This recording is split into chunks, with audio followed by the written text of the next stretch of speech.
So Warriors Live is coming up in under 2 hours right here on 95.7 The Game. At 6 o'clock it begins. 95.7 The Game's got you covered.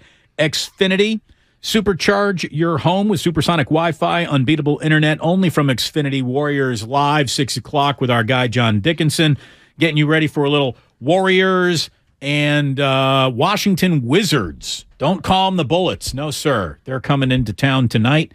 And, hey, I mean, I don't even think I need to set this up or say it's a sneaky big game for the Warriors. I don't think there are any sneaky big games from the Warriors here, Ray. They're all sort of on their surface now. Big games because the team is as out of mulligans as humanly possible for an NBA team. And they better get playing above average, which seems kind of impossible to expect when they're missing their best player in Steph Curry. He can't return fast enough. But here's how average the Warriors have been. And Ray, look, I was at the game on Saturday night. That was a frustrating game against the Lakers, who did not have LeBron James. He's wearing the green dot. He's wearing a lime green beanie. Like, come on, dude.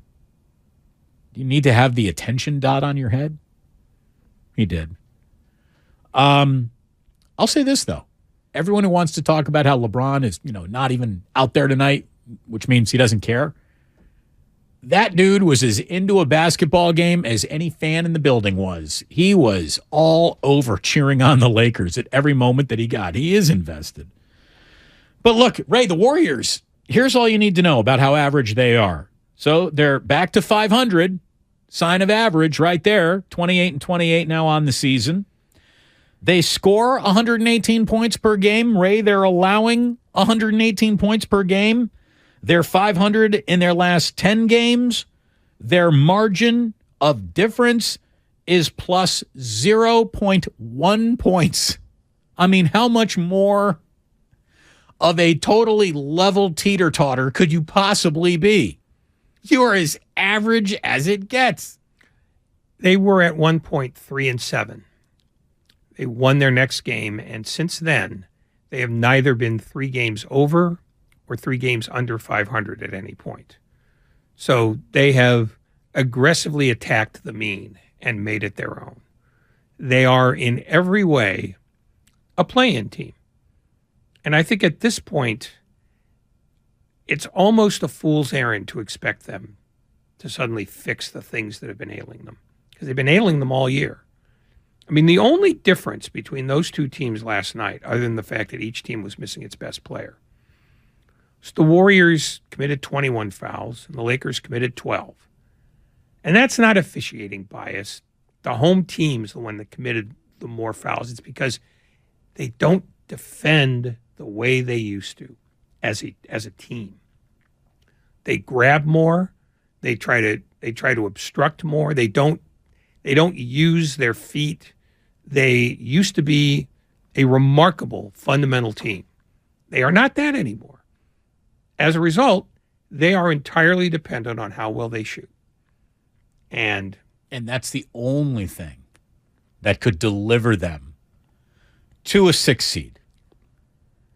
Steph Curry comes back and he catches a heater where he's quite literally 50, 40, 90 the rest of the way, with that 40 creeping up towards 43, 45, 47, nearly 50%. If Steph Curry comes back and is just fire engine red from downtown the rest of the way, maybe you can be the 6th seed. Otherwise, Ray, I think you're right. I think that they are begging to be considered for the play-in tournament. Yeah, I mean, they're just, and if the Lakers don't get LeBron back, they're begging to be the 11 seed and maybe even miss the play-in tournament. Yeah. Well, right now they're 13th, and they've been out of the play-in level. They've been 11th or below for all but 2 days all year. So maybe even if LeBron comes back, it won't make any difference. But the other thing that strikes me about the Warriors is that they now are heavily dependent on getting breaks from other teams. Like the news about Zion Williamson is going to be out now for multiples of weeks They don't know how many. That means that New Orleans is probably out now because they are significantly worse without him, obviously, than they are with him. And that's what they have. They have to start looking at every game by every other team in that group of 8. And they have to care about him, even if they're not playing him, because they have to depend on the kindnesses of strangers. They've never had to do that before. They were either too good to have to worry about it or too awful to be saved. But now somebody's got a scoreboard watch every night. Right. And they have to hope to get breaks that they never had to worry about before. Theoretically, they're in control of their own destiny. But if you've been watching, you know that that's not exactly the truest statement you could utter about this team. Oh, no, their destiny is entirely tied to a bunch of other teams. If you take February 13th of last year, compare the records, the only team that has had a worse year-over-year difference is Phoenix. And Phoenix has been injury-ravaged for much of the season. The Warriors, I mean, Curry's gone down, but they were this before he went down. They're just profoundly, and they're not even ordinary. They're just, you can't trust them. They're utterly untrustworthy when it comes to what you're going to get on one night or another. That's why tonight at home against a team like Washington, they could win by 32 or lose by 12. They should completely choose to win. How about by 1? I don't even care. The time for style points is long gone. This team needs wins. They're desperate to stack as many wins at home as they can the rest of the way. We've been tracking the final 35 games of the year for the Warriors. This started with the win over Memphis the same week where they beat the Raptors at Chase Center. They got off to a nice start, but unfortunately it regressed to the mean a little bit where they're now 5-4 in those 9 games since we've been tracking their final 35 games remaining in the season. They're now 4-1 at home. We predicted they had to be at least 14-4 at home. And in 17 road games, they have now fallen to 1-3, and they've got a back-to-back starting tonight against Washington. Tomorrow they close out the first half against the Clippers. That feels like on its surface, that's just a loss waiting for them in L.A. unless they can prove otherwise. But again, can you trust them to go down and beat the Clippers? No. But can you trust them not to beat the Clippers? I mean, no, because the Clippers are exactly the same team. Kind of. You know, you were talking about that point differential. The Clippers are 110 for and 110 against. They are quite literally a game and a half better than the Warriors. I mean, they're the same team. And that's the whole takeaway from all of this. The same team that will probably have more healthy, better players on the court tomorrow night, not on a back-to-back. Are the Clippers playing tonight?